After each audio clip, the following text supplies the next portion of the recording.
Apparemment, le processus de Luanda va nous obliger à, à s'asseoir sur la table des négociations avec notre ennemi juré, avec le M23. À Kinshasa, on avait juré sur les toits qu'il était totalement inenvisageable de, de traiter avec le M23, de négocier avec le M23. Le président l'a dit, le président l'avait affirmé, réaffirmé à plusieurs reprises. Le M23 n'est pas représentatif d'un État. Le M23, c'est un mouvement rebelle, c'est une milice armée qui sévit en RDC à l'Est, qui est à l'origine du massacre des centaines de milliers de personnes, de civils, peut-être même voire des millions. Le M23, c'est un mouvement qui contribue à déstabiliser le Kivu, le nord et le sud. D'aucuns disent maintenant qu'il a des velléités de, de s'approcher, de rentrer carrément dans la province orientale, voire peut-être à terme Kinshasa. Le M23 est un mouvement rebelle qui dénature, sur le plan de la sociologie, qui dénature la population congolaise à l'Est. Le M23 n'a pas à bénéficier du droit de négocier directement avec le gouvernement. Je pense que la posture du chef de l'État la première posture du chef de l'État, elle est la bonne. Le président ne peut pas accepter cette tournure de choses. Je ne sais pas si c'est voulu par l'Angola, mais en tout cas, il ne peut pas accepter d'aller à la table de négociation avec ce mouvement rebelle. Ça serait plus qu'un aveu de faiblesse, ça serait plus qu'un aveu d'échec. Il est vrai que la RDC, institutionnellement et en tant qu'État, n'est peut-être pas en mesure, de par soi-même, d'assurer la sécurité du pays, d'assurer la sécurité humaine, parce que l'État est encore fragile, fragile sécuritairement, fragile militairement, fragile économiquement, politiquement. Mais malgré ce constat,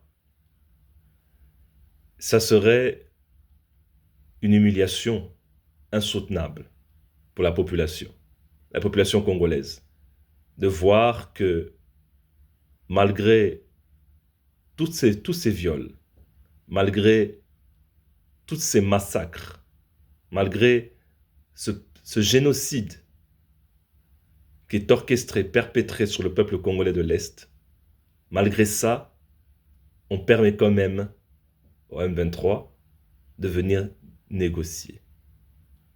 Négocier quoi, en réalité? Le M23 n'est pas représentatif d'un État. Le M23, ce n'est pas le Rwanda, ce n'est pas un pays. Même s'il est vrai que le M23 est soutenu directement et téléguidé directement par Kigali, par le Rwanda. Et donc, s'il y a négociation, s'il doit y avoir une négociation et des discussions, il faudrait envisager ces échanges, ces négociations avec le Rwanda directement. À la rigueur, ça pourrait se comprendre. Parce que dans des situations de guerre, des conflits géopolitiques, à un moment donné, il faut passer par la négociation pour, pour achever. À moins que l'État soit tellement puissant sur le plan militaire, etc., pour pouvoir dicter sa volonté. En ce moment, à mon grand regret et certainement au grand regret de la nation congolaise, l'État n'est pas suffisamment armé, l'État n'est pas suffisamment fort, l'État n'est pas capable d'imposer sa volonté, ni au niveau des théâtres des opérations, sur le plan opérationnel, n'est pas capable, pour plusieurs raisons, mais je ne vais pas m'attarder là-dessus ici maintenant, et ni sur aucun autre plan. Et j'ose croire, j'ai l'impression, en tout cas, que même avec les partenaires que nous avons, nous n'arrivons pas non plus à renverser la donne, à changer la donne.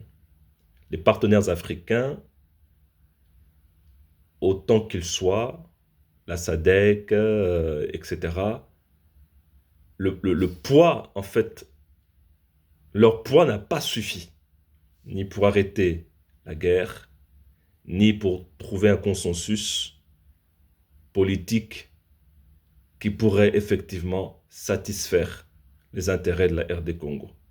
Et au-delà de l'Afrique, il semblerait que nous n'avons pas des partenaires qui, de par leur intervention, pourraient amener un changement géostratégique et géopolitique majeur pour nous. Malgré le fait que j'ai entendu dire que les Russes étaient quand même en partenariat avec nous. Donc, si j'en crois les médias, le gouvernement a changé de fusil d'épaule. Le gouvernement accepte de négocier désormais avec le M23. Ça serait une honte. Ça serait, en tout cas, si cette réunion devait avoir lieu, ça serait plus qu'un désaveu, ça serait encore une fois une humiliation totale, entière, suprême. Et ça serait marqué au fer rouge sur la peau, sur le cœur, les âmes, les pensées des Congolais, une humiliation profonde. Moi, ce que j'aviserais au chef de l'État, c'est de ne pas accepter, de tout faire pour d'abord nous réarmer, de construire, de passer par un processus de réforme. Réformer ce secteur de la sécurité.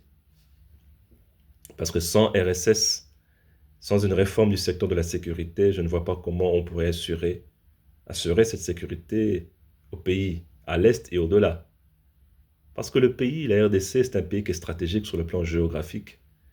Et aujourd'hui, si ce n'est pas le Rwanda, ça pourrait être un autre pays parce que nous avons 9 frontières, nous avons 9 voisins autour de nous. Donc il faut voir large. Il faut avoir cette vue d'ensemble. La RDC, de par sa position, est appelée nécessairement à mobiliser tous les moyens possibles pour prévenir de potentiels conflits dans le futur. Donc réformer le secteur de la sécurité, l'appareil militaire, l'appareil des renseignements, l'appareil de justice, etc. Il faut tout réformer. La sécurité, c'est quelque chose qui doit être compris dans un aspect global. Si on réforme ça, si nous mettons les moyens pour nous donner, en tout cas, un système sécuritaire satisfaisant, à partir de là, la RDC sera plus en mesure de faire face aux conflits, de faire face aux potentielles menaces des voisins. Deuxième chose que je pourrais conseiller au chef de l'État, c'est de développer des partenariats solides avec des grandes puissances. Je pense que j'aurai l'opportunité d'en parler dans une autre vidéo, mais il faut avoir des liens solides avec des puissances internationales, parce que nous sommes dans un monde qui est, évidemment, on est dans une interconnexion, on est dans un échiquier mondial qui fait qu'on ne peut pas agir seul, on ne peut pas dépendre que de ses propres forces. On a besoin d'atouts, on a besoin de partenaires, on a besoin d'alliés. Et de toute manière, il n'y a rien de nouveau sous le soleil, j'ai envie de dire. Regardez pendant la guerre froide. Les États-Unis étaient une puissance majeure, mais les États-Unis avaient des alliés.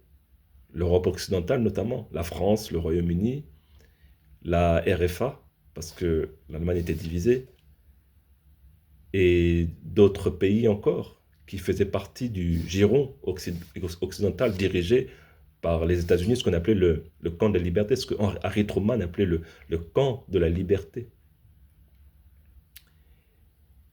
Et ça a même abouti à la création de l'OTAN, l'organisation du traité nord-atlantique, Atlantique Nord. La Russie également était une puissance militaire au sortir de la guerre mondiale, mais elle a su s'entourer d'autres alliés. Il y a eu des pactes qui ont été signés, des accords stratégiques, notamment avec la Chine de Mao Tse-tung, avec les pays de l'Est, etc. Donc la RDC doit s'unir aussi avec des grandes puissances, au-delà même de l'Afrique. Donc voilà un peu ce que moi je voulais conseiller au chef de l'État, c'est de persévérer, mais de persévérer avec raison, avec sagesse, avec du bon sens. Quand je dis le bon sens, c'est-à-dire en, en se donnant les moyens de refuser cette négociation, en se donnant les moyens de refuser de se faire humilier de cette façon-là par le Rwanda qui nous envoie le M23. Et ce moyen, c'est de passer notamment par des réformes, c'est d'avoir une armée solide, c'est d'avoir une économie puissante, et c'est de travailler avec des partenaires de qualité. Voilà, c'était certaines idées que je voulais partager avec vous. Je crois que nous aurons encore l'opportunité d'échanger sur les questions politiques, géopolitiques et stratégiques qui touchent au Congo, aussi pourquoi pas à l'Afrique, et plus largement aussi à l'international. Je vous dis à très bientôt.